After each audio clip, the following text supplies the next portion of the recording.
This piece is called Angels and Soldiers. I wonder if anyone has ever thanked you before. Thanked you for putting a newly found essence to the word courage. Thanked you for getting restless in that confined nest, for breaking down barriers so someone else can walk, for bending over backwards so someone else won't have to. This is for the angels who brought the dignity back to the segregated streets and making America sing again. With the harmonies of cross-colored friendships, the colored signs vanishing from backdoor entrances, the plea of faith finally being silenced. Patience was no longer our virtue as we sowed more than we reaped, given more than we ever had the right to take, and that halo of persistence crowned those foot soldiers as they battled with heaven as their ammunition, redefining the purpose of peace. It takes oppression to encourage an uprising. It takes the exhibition of hatred to allow peace to manifest. Sometimes it even takes grief to spark a movement, and maybe it even took 4 little baby girls given back to heaven too soon to show the world that we'd listened to the word wait for too long.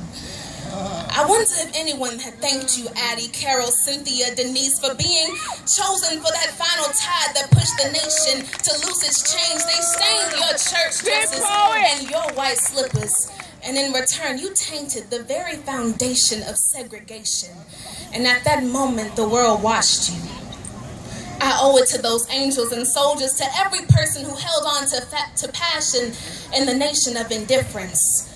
We won't forget your stories and your adversities and your victories. Mighty mountains linger before us, and we can't stop now. And I promise that I won't stop now. Thank you. Woo!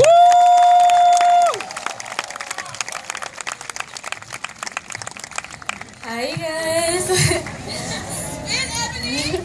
The name of my poem is called Dreaming of Pavements. I began to dream of pavements like freedom in the mind of Dr. King. Ringing bells of liberty, cracked and rusted. I remember learning about the scent of death and hatred in 1963. Bullets and bombs sadly becoming familiar to ears already bleeding. How did you survive when others were ripping your peace from olive branches like hurricanes in August? My generation has forgotten to say thank you. 50 years of commemorating greatness, building monuments made stronger than history books, forgetting that kids marched on cracked sidewalks and segregated streets, bruised and blistered footprints leading discrimination in the direction of equality. See, my generation has forgotten the legacy we carry. Only receiving knowledge through lesson plans and classroom curriculums instead of looking out our front door to grasp testimonies branded in Birmingham's atmosphere. We have forgotten that the N-word used to be labels meant for any dark-toned person with an uncontrollable crinkle in their hair, that simply being in school was never something to complain about, although our young people raise our fists in defense against our own instead of a brighter future. We will stand as a whole until ankles become numb. We will shout for our God-given rights until throats swell shut. So to the ones who thought Dr. King's dream was just empty thoughts and wishful thinking, may you hear the sirens of humanity.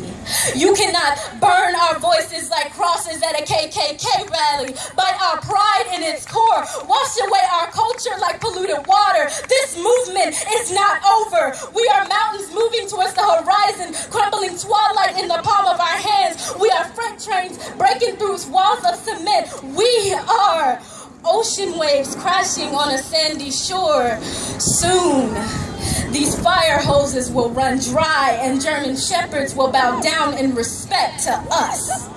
So everyone will know that black is the shade of empowerment. And for many more years to come, we will wear our skin proudly with no regrets. And remember the ones who held bravery in their hearts. So from my generation to yours, thank you.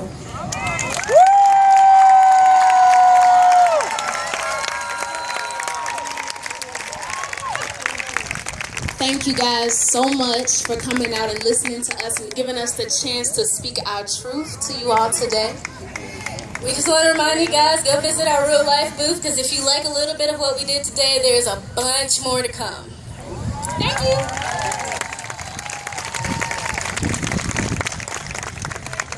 And always remember that children is the future.